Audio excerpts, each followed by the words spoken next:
Halo semuanya, perkenalkan nama saya Satria Ardi Setiawan. Saya dari kelas 10C ingin menyampaikan materi tentang bumi dan antariksa. Selamat menyaksikan.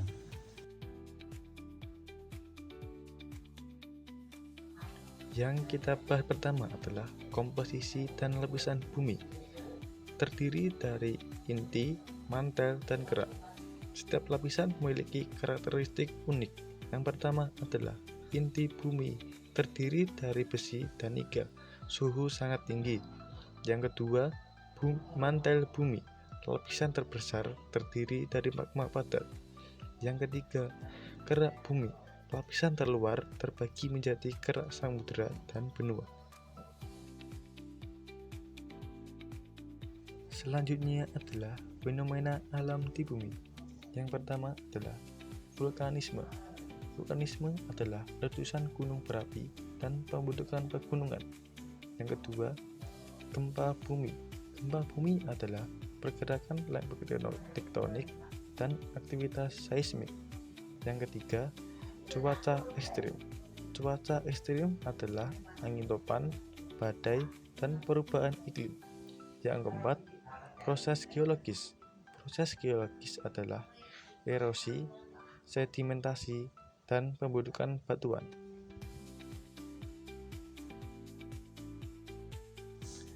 Berikutnya adalah gejala geologi, yaitu gunung, gempa, dan vulkanisme. Yang pertama adalah pembentukan gunung, peristiwa tektonik mengangkat gerak bumi.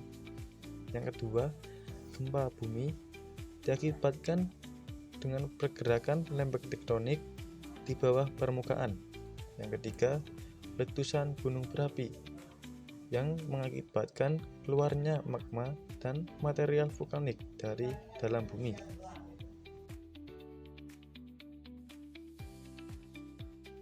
Selanjutnya adalah siklus air di bumi.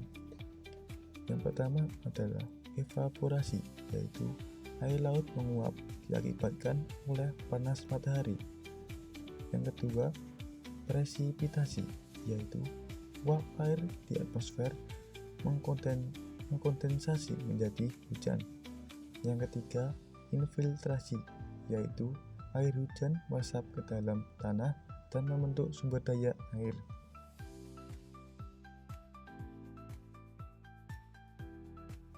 Tata surya dan galaksi. Yang pertama adalah matahari. Matahari merupakan pusat tata surya yang memiliki sumber energi utama. Yang kedua adalah planet 8. Planet 8 planet yang mengelilingi matahari. Yang ketiga, galaksi. Galaksi kumpulan bintang-bintang yang terikat secara gravitasi. Yang keempat adalah galaksi Bima Sakti. Galaksi Bima Sakti adalah galaksi tempat tata surya yang kita berada.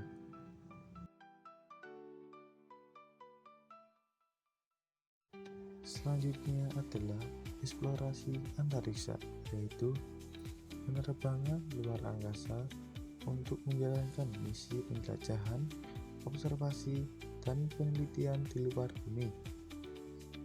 Stasiun luar angkasa memiliki fasilitas penelitian dan tempat tinggal untuk astronot di orbit bumi. Fasilitas itu terdiri dari teknologi antariksa, roket, satelit, dan instrumen yang memungkinkan eksplorasi di antariksa. Penemuan baru memperluas pengetahuan tentang alam semesta dan kemungkinan kehidupan lain.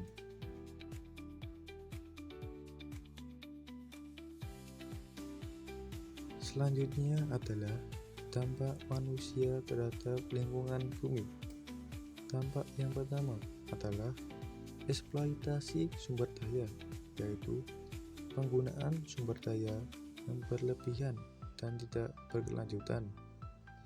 Dampak yang kedua adalah polusi dan limbah, yaitu pencemaran udara, air, dan tanah. Dampak yang ketiga adalah perubahan iklim, yaitu emisi gas rumah kaca dan efek pemanasan global.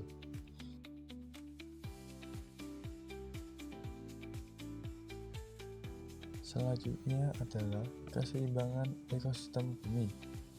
Yang pertama adalah konservasi alam, yaitu dengan cara melindungi keanekaragaman hayati dan habitat alami. Yang kedua, energi yang terbarukan, yaitu pemanfaatan sumber energi yang dapat diperbarui.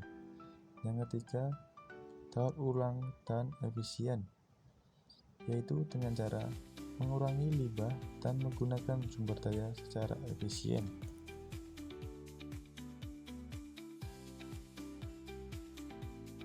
Berikutnya adalah peran manusia dalam berkelanjutan kehidupan di bumi. Yang pertama adalah kesadaran lingkungan, yaitu dengan cara memahami dampak aktivitas manusia dan bertindak bijaksana. Yang kedua, inovasi teknologi, mengembangkan solusi ramah lingkungan dan berkelanjutan.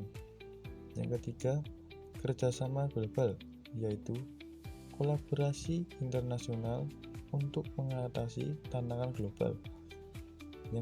Yang keempat, perubahan gaya hidup, yaitu mengadopsi strategi hidup yang lebih ramah lingkungan. Cukup sekian materi dari saya. Bila ada salah kata, mohon dimaafkan.